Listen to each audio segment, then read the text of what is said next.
নমস্কার বন্ধুরা, info Bengal news চ্যানেলে আপনাদের সবাইকে স্বাগতম জানাই। আমাদের রাজ্য অর্থাৎ পশ্চিমবঙ্গ রাজ্যের মধ্যে যে সমস্ত লোকসভা কেন্দ্র রয়েছে, সেই লোকসভা কেন্দ্রের মধ্যে অন্যতম একটি কেন্দ্র হলো ঘাটাল। এবং আজকে সেই ঘাটাল সম্বন্ধে আলোচনা করব এবং ঘাটালের যে মাস্টার প্ল্যান রয়েছে, সেই মাস্টার প্ল্যান নিয়ে কিন্তু একটি বড়সড় আপডেট সামনে এসেছে, সেটি এই ভিডিওর মাধ্যমে আলোচনা করব। এবং আমরা সম্প্রতি জানি যে লোকসভা ভোটের রেজাল্ট বেরিয়ে গিয়েছে এবং সেই অনুযায়ী কী ফলাফল হয়েছে সবটাই আমাদের জানা। এবং তারপর আস্তে আস্তে বহু রকম ঘটনা কিন্তু আমরা জানতে পারছি। এরকমই একটি ঘটনা সামনে এসেছে এবং মঙ্গলবার দিন অর্থাৎ গত মঙ্গলবার দিন এনডিএ সরকারের যে প্রথম সাধারণ বাজেট, সেটি মানে জানিয়ে দেওয়া হয়েছে সাধারণ দেশবাসীর জন্য। এবং ঘাটার মাস্টার প্ল্যান নিয়ে যে কোনো টাকা বরাদ্দ করা হলো না, সেই নিয়ে কিন্তু ঘাটালবাসী হতাশ হয়ে রয়েছে। এই নিয়ে কটাক্ষ করতে চায়নি শাসক দল তৃণমূল কংগ্রেস। এবং যে প্রস্তাবিত ঘাটার মাস্টার প্ল্যান, তার জন্য চলতি বছরে কেন্দ্রীয় বাজেটে কোনো বরাদ্দ হলো না বলে তাদের কিন্তু একটি আফসোস থেকেই গেল এবং তাদের যে হতাশা তা কিন্তু দেখা গিয়েছে। এবং তাদেরকে দেখা গিয়েছে তারা প্রতিবাদও জানিয়েছে। এবং সদ্য সমাপ্ত যে লোকসভা ভোট রয়েছে, সেই লোকসভা ভোটের যে প্রচার ছিল, সেই সময় টানা ৩ মাস ধরে ঘাটার মাস্টার প্ল্যানে টাকা বরাদ্দ নিয়ে হইচই লেগে গিয়েছিল। ঘাটালকে বন্যা থেকে বাঁচানোর জন্য ওই প্রকল্প রাজ্য সরকার একাই করবে, এরকম একটি ঘোষণা করে দিয়েছিলেন মুখ্যমন্ত্রী মমতা বন্দ্যোপাধ্যায়। এরকম তার ঘোষণার পরে প্রকল্পটিকে হাতিয়ার করেছিল পদ্ম শিবির অর্থাৎ বিজেপি। কেন্দ্রে ক্ষমতায় ফিরে প্রথম বাজেট যখন পেশ হলো, সেখানে মাস্টার প্ল্যান নিয়ে কোনো রকম টাকা বরাদ্দ করা হয়নি এবং সেই নিয়ে কিন্তু শোনা গিয়েছিল বিজেপির কেন্দ্রীয় নেতা মন্ত্রী ঘাটালের পদ্ম শিবির সবার মুখেও। যদিও মঙ্গলবার দিন এই যে এনডিএ সরকারের প্রথম সাধারণ বাজেট, সেটি ঘাটালের ওই প্রকল্পে কোনো টাকা বরাদ্দ না থাকলেও ঘাটালবাসী কিন্তু হতাশ হয়েছে বলেই কিন্তু তাদের প্রতিক্রিয়া জানা গিয়েছে। এ নিয়ে কটাক্ষ করতে ছাড়েনি শাসক দল তৃণমূল কংগ্রেস এবং বাজেটের প্রতিলিপি পুড়িয়ে আন্দোলনের ডাক দিয়েছে ঘাটাল মাস্টার প্ল্যান রূপায়ণ সংগ্রাম কমিটিও।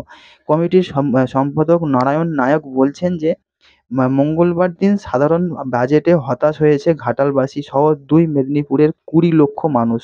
বন্যা মোকাবিলায় কোনো টাকা বরাদ্দ করা হয়নি। বাজেটের প্রতিবাদে ২৫ জুলাই বিক্ষোভ করে তারা আন্দোলন শুরু করবে বলে জানিয়ে দিয়েছে। বিজেপির ঘাটালের সাংগঠনিক যে জেলা সভাপতি তন্ময় ঘোষ আবার অন্যরকম একটি দাবি করছেন। তিনি বলেছেন, ভোটের সময় দলীয় প্রস্তাবনায় ঘাটার মাস্টার প্ল্যান ও রেলপথ দুটিকেই কিন্তু অগ্রাধিকার দেওয়া হয়েছিল। ঘাটালে বিজেপির সাংসদ হলেই এবারে এই টাকা বরাদ্দ হয়ে যেত, কারণ বাজেটের আগে দিল্লিতে গিয়ে বিষয়টি নিয়ে তদবির করতে হয়েছিল। ঘাটালের তৃণমূল সাংসদ সেটা যেটা করেনি, তাই বরাদ্দও করা হয়নি। তৃণমূলের প্রবীণ নেতা মন্ত্রী তথা মন্ত্রী মানস ভূঁইয়া পাল্টা বলছেন যে মাস্টার প্ল্যান নিয়ে ভোটের আগে বড় বড় কথা বলে বাজার গরম করেছিল পদ্ম শিবিরের নেতারা, অথচ বাজেটে মাস্টার প্ল্যানে কোনো রকম বরাদ্দ করা হলো না।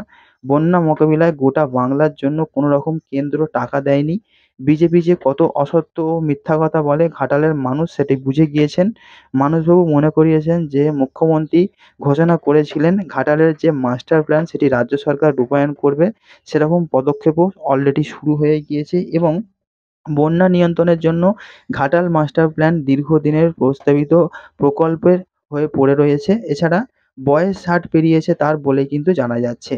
এখনো পর্যন্ত এই প্রকল্প দিনের আলো দেখছে না। ২০২২ সালে কেন্দ্রীয় সরকার প্রকল্পটিকে flood management and border area programme নামে অন্তর্ভুক্ত করার সত্ত্বেও প্রস্তাব দিয়েছিল রাজ্য সরকারকে। রাজ্য সেটি সম্মতি জানিয়েছিল। ওই বছরই ইনভেস্টমেন্ট ক্লিয়ারেন্সও দিয়েছিল কেন্দ্রীয় সরকার। তবে তারপর থেকে নতুন করে আর কোনো রকম অগ্রগতি বা বরাদ্দ কিছুই কিন্তু হয়নি। তবে মুখ্যমন্ত্রীর ঘোষণার পর ঘাটালের প্রস্তাবিত যে মাস্টার প্ল্যান, সেটি কার্যকর করতে রাজ্য সরকার পদক্ষেপ করছে বলেই কিন্তু খবর। লোকসভা ভোটের ফল প্রকাশের পর ঘাটালের সাংসদ দেবের সঙ্গে প্রাক্তন সেচমন্ত্রীর বৈঠক হয়ে গিয়েছিল। তারপর শিলাবতীর সঙ্গে চন্দ্রেশ্বর খালের যে সংযুক্তিকরণ, সেটির জন্য জমি চিহ্নিতকরণের কাজও শুরু হয়ে গিয়েছে। ওই খালের সংযোগ মাস্টার প্ল্যানেই অন্তর্ভুক্ত হয়ে থাকবে।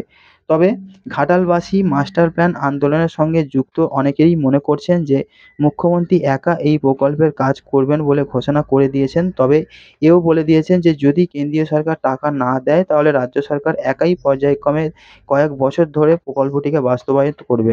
ফলে কেন্দ্রীয় সরকার মাস্টার প্ল্যানের দায় এড়াতে পারছে না। তাছাড়া রাজ্য সরকারের পক্ষ থেকে এখনো কোনো নির্দেশিকা জারি করা হয়নি যে তারা এই কাজটি করবে কেন্দ্রীয় সরকারের সাহায্য ছাড়াই।